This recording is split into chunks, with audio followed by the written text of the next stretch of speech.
Welcome back. Time to talk some Earlham College golf. They had a great weekend this past week. We're going to talk about both the men and the women. And by the way, I always want to remind you, check out all the latest results and more information on GoEarlham.com throughout the entire golf season. Well, Coach, I tell you what, played well last week. Yeah, this past weekend we played, the girls played at Hanover this weekend. Guys played at Franklin. The week before was actually the better of the two weekends. Our girls actually won the Bluffton invite, and our guys finished third. So we were pretty happy with that turnout that weekend. A little bit of a letdown this weekend for the girls. You know, we finished 8th, didn't play nearly where we thought we were going to play. Kind of been struggling with some illness this past week. It seems to have been going around. Yeah. So I know some of our girls have been down and out this week. So we're back at it this weekend at Heidelberg. Learned a lot from last weekend's round that we're kind of translating over into the practice plan for this week. A lot of short game issues that pretty much killed any type of momentum that we could have for the weekend. So we've been hitting it pretty hard on short game this week to kind of get ready for this weekend. I go back to 2 weeks ago when the women won the Bluffton tournament. You and I talked a couple of weeks ago, in fact, about the ability of this team and certainly the potential of this team, and you saw it come out in the Bluffton tournament. Yeah, I mean, that was the two best rounds. We set the 18-hole school record and the 36-hole school record. Wow. But the girls were really disappointed, which as a coach, I took a lot of pride in, because they were really disappointed because they knew that they could play better than what the score was. They were disappointed when they came off the course. But I was happy to see that, kind of the hunger that we hadn't really seen with the women's program in the last 2 years. So it was really good to kind of see that, to know that they knew that they had it in them to play even better. So still early in the season, you know, we're only 2 tournaments in. So we've learned a lot about ourselves the last 2 weeks, what we're capable of doing, but also we know what we can do when we're not hitting on all cylinders. So we've got a few weekends coming up that are pretty important, of course, building towards the conference championship later in October. Is it, when you go back, and as you said, you're encouraged when you see that hunger, did it kind of catch you by surprise a little bit? It did. It really did. You know, a lot of the times they were happy just to be playing. You know, they were happy to be playing at this level, which I can appreciate. But for them to come off and play a decent round, in my eyes, you know, a better round than maybe they've done, you know, all of last year, or, you know, what I've seen at practice, for them to come off and be disappointed with having a score that I would deem for them to be a pretty good score is something that you can build on as a coach. You know, you can really see who's invested and who's dedicated in the program. And we've got girls that are dedicated and wanting to improve and wanting to know what their stats are, so that they know what they need to do to improve the next day and to improve that week of practice. So it's something that I haven't experienced before, but it's something that I think can be contagious with the girls in this program. And then when the new girls come in next year, it's something that they can kind of look up to for that kind of guidance. You mentioned a little disappointing though this past week. Is it kind of natural now that you're into the school year and the players certainly having to think a little bit about that? And so I guess that would be kind of a natural letdown, right? Yeah, it's a natural letdown, but we can't let that be an excuse. Right. You know, we broke the school record on Saturday. We shot 368. But we were still a good 15, 20 shots behind any of the teams that we need to compete with in conference. Okay. So looking at that was the disappointing factor. I was very encouraged that we kept playing better, we kept improving. Sunday was the bigger letdown. You know, we went from shooting 368 on Saturday to shooting 383. You know, we basically dropped 15 shots over a span of a day. So at a course that I didn't think was that overly difficult from the previous day. So I chalk it up to a bad day, chalk it up to kind of the week of illness kind of catching up to everybody. So like I said, we learned a lot about ourselves. We learned that we have to overcome some adversity. So we're going to learn from that this week and kind of build on that at practice leading up to Saturday and Sunday this weekend. Individually, who played well for you? Hannah and Aaron. This weekend was Hannah Tourzon and Aaron Monroe. They kind of set the pace. But again, they knew that they could play better. Off the top of my head, I can't remember the exact scores, but I know that they were the 2 low scores for us this week. And we have to get better with consistency. You know, we can't go from shooting, you know, whether it's a 95 one day to shooting 108 the next day. We can't, you know, if we're going to shoot 95, that's got to be either our average, and that's what we can expect, or that's got to be a bad day. Right. So I think those girls that shot that kind of learned a lot about what they need to do and what it takes to kind of play consistent golf. And they saw it from the stats, and, you know, we kind of talked about it in a debrief. this week. So I'm looking forward to seeing what we're capable of doing this weekend. You know, that's that word consistency. We love it, but it's a hard thing to do sometimes. No, it is. It is, especially when you play at 2 different courses. You know, the last 2 weekends have been rounds at 4 different courses. Typically, that's not a normal thing. I appreciate when coaches do that because I think it keeps our players on our toes. But you also kind of want to see, okay, we played at this course this day. Let's see what we can go back out and do on the same course the next day. So we'll have the opportunity to do that this weekend up at Heidelberg. Both rounds are going to be at Mohawk Country Club in Tiffin. So we'll actually be able to learn from that round and hopefully be able to carry that over to the next round with what we've learned and be able to drop the score off from the second day. It's so hard when you play at 2 totally different courses that require maybe 2 totally different styles of golf that it's hard to kind of make those adjustments because there's different things that you have to do on this course that you didn't really have to do on the course the previous day. So having a tournament where both rounds are at the same course, I think we're going to be able to see hopefully a good drop off from Saturday to Sunday with how we play. You know what I like about what I'm hearing you're saying about your women too is they're thinking about it. They just don't go home and say, well, we'll wait till next time, right? No, and you don't see that too often. You know, you don't see that, but I think I think the experience from last year really kind of taught them that. You know, last year they were just trying to get their feet wet. They were freshmen. They were just trying to get used to college golf. Now they know what it takes to be successful and to be in the conversation. We won Bluffton.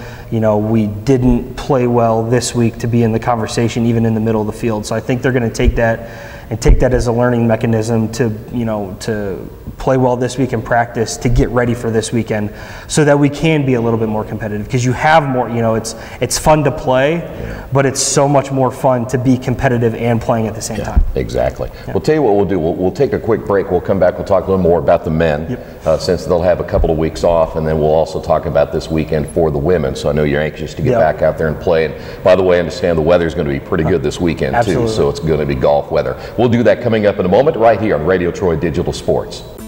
For the past 35 years, Van Vleet Insurance has built a reputation of bringing a personal touch. That's because at Van Vleet, it's all about you, your needs, your life, and our town. Along with providing quality coverage to individuals, families, and local businesses, we're proud of our community and the opportunity we have to protect your future within it. Van Vleet Insurance, an Erie Insurance representative. Hometown professionals at work for you.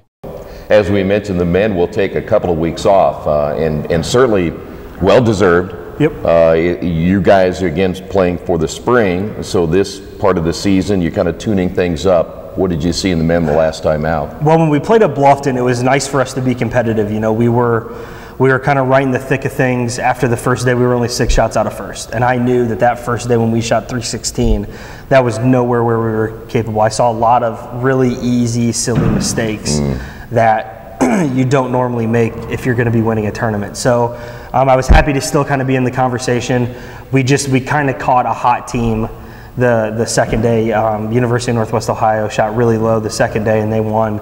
But we were 1 shot out of tying for second, 2 shots out of second solely. So I think that kind of gave them a good scope to see where they were at and where we needed to be. So we did beat some solid teams. You know, Ohio Northern was there and they had a very successful season last year.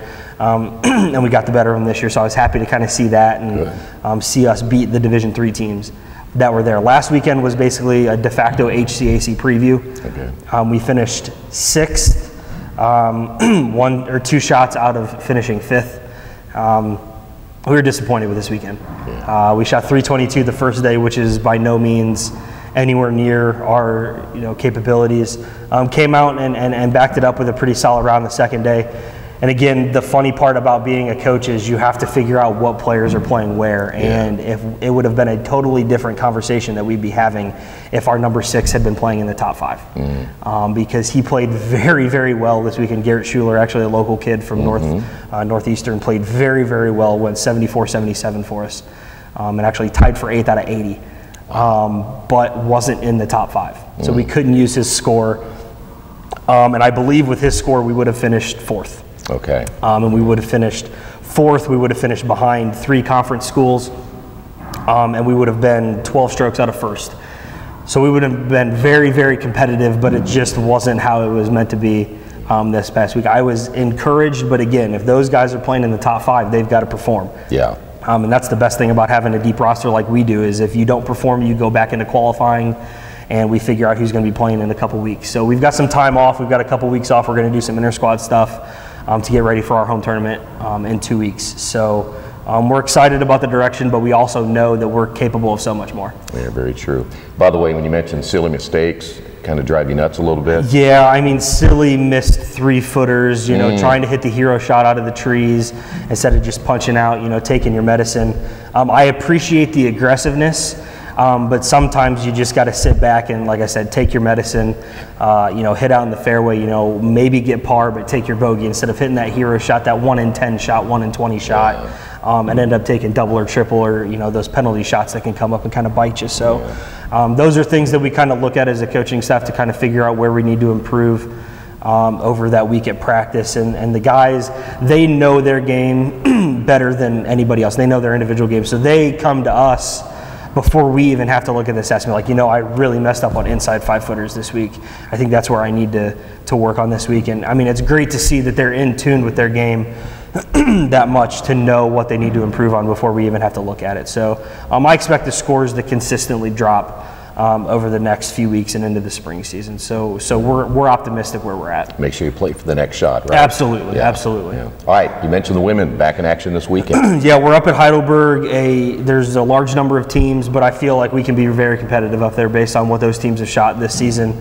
It's going to be a good test. Mohawk Country Club, you know, I'm from 10 minutes from that course, so played that course a number of times to know that it's a tricky course if you let it get to you, but it's a scorer's course. If you're hitting it well, you know, you're hitting fairways and hitting greens, you can score low there. So I'm very excited to kind of get back up there to where my roots started, take the team up there and kind of see what they have against some conference schools, but a lot of other schools just in the region. It's going to be a good measuring stick to kind of see where we're at moving forward. Yeah, I like that too. I mean, you really kind of get an idea when you're going up against those really good teams where you stand. Yeah, absolutely. You know, to be the best, you have to beat the best and to play the best. So it's good to get into a field like this. You know, you obviously want to win events to get the confidence going, but again, if you're winning against lesser talent, it really doesn't matter. So this should be a good test for us.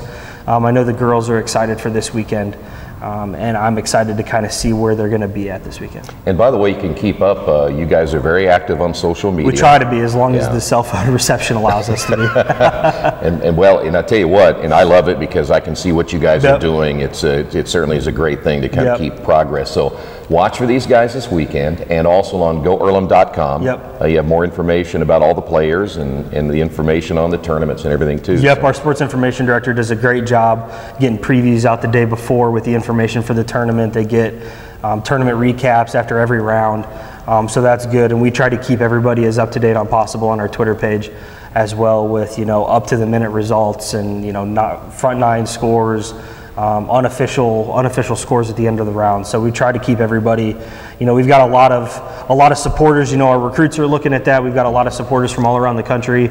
Our families back home, or back home from where our players are from, that may not necessarily be able to make the tournament.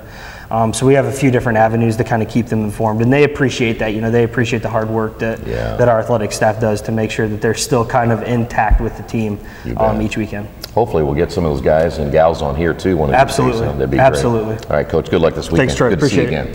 And of course, keep up to date, GoEarlham.com, follow their Twitter account, and much, much more. And of course, we'll talk again next week right here on Radio Troy Digital Sports.